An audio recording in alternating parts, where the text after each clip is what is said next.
একটি জঙ্গলে একটি সুন্দর টুনি পাখির বাস ছিল। জঙ্গলে টুনি পাখি সবার থেকে সুন্দর ছিল। তার সৌন্দর্য নিয়ে সে সবসময় অহংকার। তার পাশে ছিল একটি কাকের বসবাস। কাকটি হতাশ ছিল। রোজ টুনি কাকে চেরা নিয়ে অপমান করত। প্রতিদিন সকালে কালো কুৎসিত কাকের মুখ দেখতে হয়। তোকে না কতদিন বলেছি তোর এই কুৎসিত চেহারা নিয়ে আমার সামনে আসবি না। কিন্তু কাক তার কথা চুপচাপ শুনত। জঙ্গলে অন্য সব পশু পাখিরা কাকে অপমান করার থেকে বিরত থাকতে বলেছিল, কিন্তু টুনি কারো কথাই শুনত না। কিন্তু সে সবসময় তাকে অপমান করতে থাকত এবং তার নিজের চেহারা নিয়ে সবসময় অহংকার করত। টুনি কারো কথায় কান দেয়নি এবং সব পাখি ও পশুর চেয়ে সুন্দর বলে নিজেকে নিয়ে গর্বিত ছিল। টুনি, আমরা জঙ্গলে সবাই একসাথে বাস করি। একে অপরের সাহায্য করেই আমাদের চলতে হবে। তুমি কোনো বিপদে পড়লে তখন আমাদেরই প্রয়োজন হবে তোমার। ওর মতন কুৎসিত কাকের সাহায্য আমার কোনোদিনও দরকার হবে না। আমাকে এত জ্ঞান দিতে হবে না। কাক তোমার প্রতিবেশী, সে তোমার বিপদে পদে সবসময় তোমার পাশে থাকবে। তাই তার সাথে তোমার খারাপ ব্যবহার করা উচিত হয়নি। তুমি কাকের কাছে ক্ষমা চাও। তোমাদের কেউকেই আমার দরকার নাই। আমি একাই আমার নিজের সব কাজ করতে পারি। তুমি এত বেশি অহংকার ভালো না। তুমি ভুল করছো, একদিন তা ঠিক বুঝবে। তোমাদের কেউকেই আমার দরকার নাই। আমি একাই আমার নিজের সব কাজ করতে পারি। এটা বলে টুনি তখন ওখান থেকে চলে যায়। টুনি খাবার খুঁজতে খুঁজতে একটি আপেলের বাগানে যায়। সেখানেই ছিল শিকারীদের ফাঁদ। টুনি যখনই গাছের নিচে যায় তখনই সে একটি জালে আটকে যায়। একই, আমি তো জালে আটকে গেলাম। এখন আমি কিভাবে এখন থেকে বের হব? কেউ কি আছে? আমাকে একটু এখান থেকে বের হতে সাহায্য করো। তখনই সেই পথ দিয়ে যাচ্ছিল কাক। কাক তখন টুনিকে দেখে দ্রুত নিচে নেমে আসে। কাক তখন টুনিকে জিজ্ঞেস করে, টুনি। তুমি এই জালের ভিতরে আটকা পড়লে কি করে? তখন টুনি কাককে সব খুলে বলল। তখন কাক তার ঠোঁট দিয়ে জালটি সরিয়ে দেয়। জাল থেকে বেরিয়ে টুনি নিজের ভুল বুঝতে পারে।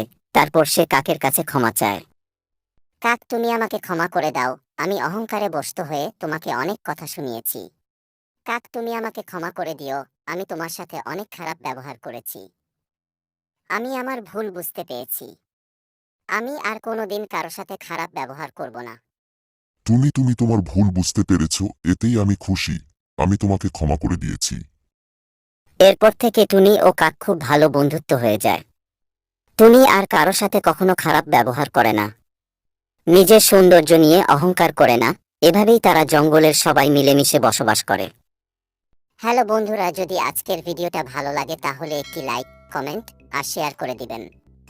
আজকে গল্পে আমরা শিখলাম কোনো কিছু নিয়ে বেশি অহংকার করা ঠিক না। আর একটা কথা, যদি এমন নতুন নতুন ভিডিও পেতে চান তাহলে উপরে থাকা অল বাটনে ক্লিক করে আমার সাথেই থাকেন সবার প্রথমে ভিডিও দেখার জন্য। আজকের ভিডিওটা এই পর্যন্ত, আবারও দেখা হবে নেক্সট কোনো নতুন ভিডিওতে। সবাই ভালো থেকো, আল্লাহ হাফেজ। সোনাপুর নামে এক বন ছিল। সেই বনেই বসবাস করত মিষ্টি টিয়ে, সুখী পায়রা, যজ্ঞ কাক সহ আরও নানা ধরনের পশু পাখি। ওই বনেই বাস করত এক অসহায় টুনি। টুনি বাবা মা কেউ নেই। সে একা একা খুব কষ্টে জীবনযাপন করত। বনের অন্য পশু পাখিদের কাছ থেকে টুনি খাবার চেয়ে চেয়ে খেত। এভাবেই সে আস্তে আস্তে বড় হতে লাগলো। একদিন টুনি তার বাসার উঠানে দাঁড়িয়ে বলতে লাগলো, এভাবে আর কতদিন সবার কাছে খাবার চেয়ে চেয়ে খাবো?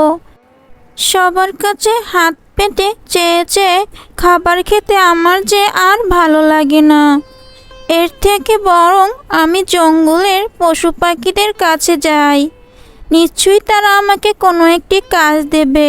সেই কাজের বিনিময়ে আমি তাদের কাছে খাবার চাইব। তখন টুনি এসব কথা বলে তার বাসা থেকে বেরিয়ে পড়ে। কাজ করব, আমি কার কাছে যাব কাজ চাওয়ার জন্য? হ্যাঁ, পেয়েছি, ময়না মাসিমার কাছে যাব। ময়না মাসিমা নিশ্চয়ই আমাকে কোনো কাজ দিবে। সেই কাজের বিনিময়ে মাসিমার কাছ থেকে আমি কিছু খাবার চেয়ে নিব। এসব কথা ভাবতে ভাবতে টুনি তখন তার ময়না মাসির কাছে যায়। মাসি, ও মাসি, আমাকে একটা কাজ দাও না মাসি। তুমি যা করতে বলবে আমি তাই করব। করব মাসি? এই কাজের বিনিময়ে শুধু তুমি আমাকে একটু খেতে দিও গো মাসি। টুনির মুখে এসব কথা শুনে তখন ময়না মনে মনে বলে, পেয়েছি সুযোগ। আমার ঘরে যত নোংরা আছে আজ এই টুনিকে দিয়েই সব পরিষ্কার করে নেব। তাহলে আর আমার কষ্ট করে ঘরের কাজগুলো করতে হবে না। আচ্ছা ঠিক আছে, আমার ঘরের যত নোংরা আছে সব পরিষ্কার কর, আর ঘরে সব সাফ সাফাই করবি। পরিষ্কার জন্য ভালোভাবে করা হয়। সব কাজ শেষ কর, তারপর তোকে আমি খাবার দিব। ময়নার একথা শুনে টুনি ময়নার বাসার সব ময়লা ধুয়ে মুছে সাফ সাফাই করতে শুরু করে। সব কাজ শেষ করে টুনি ময়নার কাছে যায়। মাসিমা, ও মাসিমা, তুমি যেই কাজগুলো আমাকে বলেছিলে আমি সব করে দিয়েছি। এবার আমাকে কিছু খেতে দাও না গো মাসিমা। আজকে তো বাসার সব খাবার শেষ হয়ে গেছে, এখন তুই যা। কাল আসিস আবার, তখন আমি তোকে খাবার দিয়ে দিব। না না মাসিমা, তুমি এমন কথা বলো না। আমি 2 দিন থেকে কিছুই যে খাইনি। আমাকে কিছু খাবার দাও না গো মাসিমা। তোকে বললাম তো কোনো খাবার নেই, আর যদি একটা কথা বলিস তাহলে মেরে বাড়ি থেকে বের করে দিব। তারা যখন এসব কথা বলছিল তখন পাশেই দাঁড়িয়ে একটি ভূত তাদের সব কথা শুনছিল। এসব কথা শুনে ভূতটার টুনির উপর অনেক মায়া হলো। এরপর টুনি খাবার না পেয়ে বাসায় ফিরে যায়। টুনি বাড়ি এসে খিদের জ্বালায় কান্না করতে থাকে।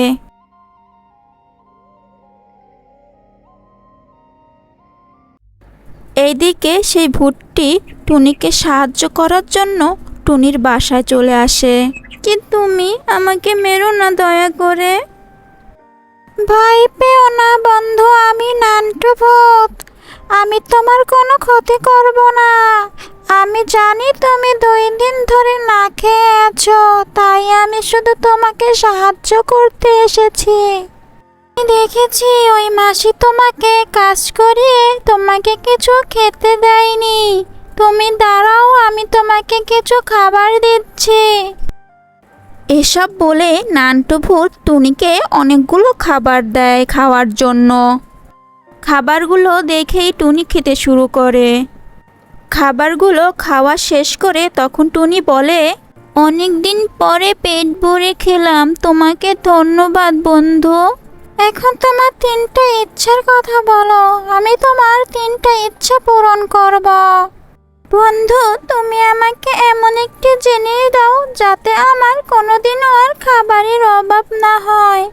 তোর ঘরের ভিতরে একটা জাদুর প্লেট পাবি। ওই প্লেটের সামনে তুই যখনই খাবার চাইবি তখনই তোর সামনে খাবার চলে আসবে। এখন বল তোর আর 2টা ইচ্ছার কথা। ভূত বন্ধু, তুমি আমার বাড়িটা নতুন করে দাও। শীতে বৃষ্টিতে আমার যাতে কষ্ট করে থাকতে না হয়। একথা বলার সাথে সাথে নান্টু ভূত টুনিকে একটি নতুন বাড়ি বানিয়ে দেয়। এবার তোর শেষ ইচ্ছার কথাটা বল, তোর ইচ্ছে পূরণ করে আমি আমার কাজে যাব। ভূত বন্ধু, তুমি আমাকে অনেকগুলো টাকা দাও যাতে সেই টাকা দিয়ে আমি আমার মতন গরিব অসহায় পাখিদের সাহায্য করতে পারি। এই কথা বলার সাথে সাথে নান্টু ভূত অনেকগুলো মোহরের বস্তা টুনির সামনে জাদু দিয়ে এনে দেয়।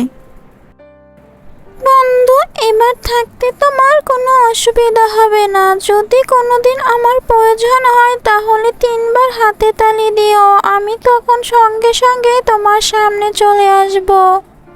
এবার আমাকে বিদায় দাও বন্ধু। এসব কথা বলে নান্টু ভূত টুনির কাছ থেকে বিদায় নিয়ে চলে যায়।